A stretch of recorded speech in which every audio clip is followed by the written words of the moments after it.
Peggy 12.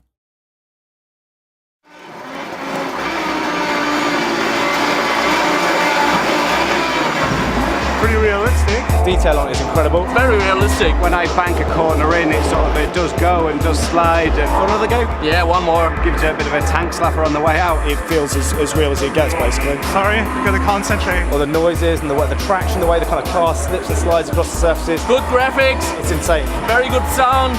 A realistic feeling. The most realistic game I've ever played, to be honest.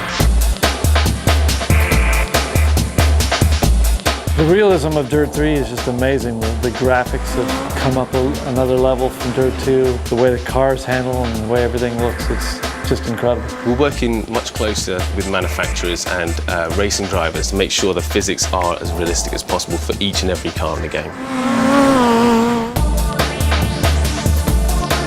Depending on where you hit it, if you were to impact the car and damage the front, you might actually damage the steering, which will affect the ability to get round corners. In the slide, you'll notice that when you're in a rear-wheel drive car, the rear end will be coming around on you a lot faster, so you'll be required to counter steer. And in a front-wheel drive car, you'll be looking to enter the corner much slower to counter off the understeer. And in four-wheel drive, you've got much more traction to be able to handle almost any situation. Without a doubt, the car handling in DiRT 3 is the best it's ever been in Colin McRae games. What we've looked to do is improve the way the weight shifts in the car. It's far more realistic. It transfers that force in much more detailed fashion on the springs, dampers and the tyres. The physics that we've put into the tool this time are much more advanced. We're using camber grip, real weight position. You'll be able to feel all of those sort of things when you're running on a steering wheel or a pad in our game as well.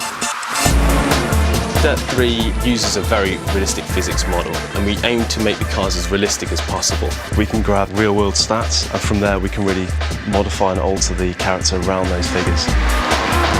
There's 400 parameters, so we can go on forever just tweaking, just to get the best out of the setup. Mind-blowing is the first thing that comes to mind. How realistic it is. Every element to it, the detail they've been into is just incredible. And when I sit down and play DiRT 3 and I get a sweat on and I want more and more and more, there must be something pretty good about it, because my day job is driving rally cars.